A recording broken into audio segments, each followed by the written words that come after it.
ब्रेकनंतर आपलं पुन्हा एकदा स्वागत. पुढची बातमी पाहूयात. पहलगाम हल्ल्यानंतर भारतानं पाकिस्तानचा कोणताही बदला घेतलेला नाही अशा शब्दात खासदार संजय राऊतांनी टीका केली आहे. पाकिस्तानचे 21 यूट्यूब चॅनल बंद केले, पाकिस्तानच्या हाय कमिशनमधील कर्मचारी वर्ग कमी केला, याला बदला घेणं म्हणतात का असा खोचक सवाल त्यांनी केला.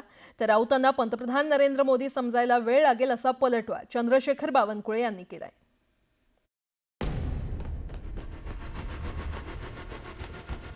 पहलगाममध्ये दहशतवाद्यांनी 22 एप्रिल 2025 रोजी 27 पर्यटकांची हत्या केली होती. पर्यटकांचा धर्म विचारून त्यांना गोळ्या घालण्यात आल्या होत्या. पाकिस्तानच्या पाठिंब्याच्या जोरावर दहशतवाद्यांनी कृत्य केल्याचं तपासात उघड झालं. त्यामुळे पाकिस्तानला लवकरच धडा शिकवला जाणार हे स्पष्ट झालं. मात्र 12 दिवसांनंतर सुद्धा ठोस कारवाई झाली नसल्यामुळे संजय राऊतांनी सत्ताधारी भाजपावरती टीकास्त्र डागलंय. 21 यूट्यूब चॅनल बंद करणं हा बदला आहे का? पाकिस्तानच्या उच्चायुक्तालयातील स्टाफ कमी करणं याला बदला घेणं म्हणतात का असा प्रश्न संजय राऊतांनी उपस्थित केला.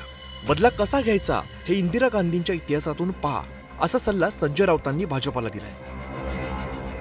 हे फक्त भाजपच्या विरोधकांना चुनचुन मारण्याचा प्रयत्न करतात, तेही आता शक्य नाही. 12 दिवस झाले तरी बदला घेत आहेत आणि आत्ता युद्ध सराव करतायत. आत्ता युद्ध सराव करतायत. युद्ध का सराव कर रहे हैं, इसे बदला बोलते हैं क्या?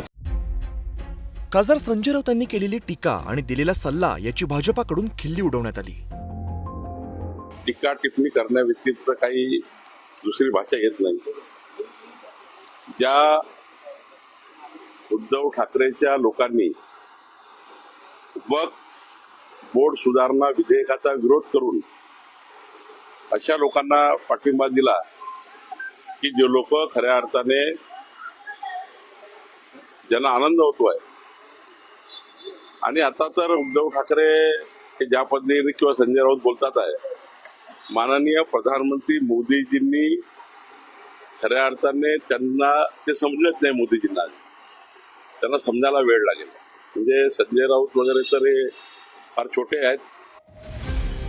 पहलगाम हल्ल्यानंतर विरोधकांनी या मुद्द्यावरून राजकारण करणार नसल्याच्या प्रतिक्रिया दिल्या होत्या.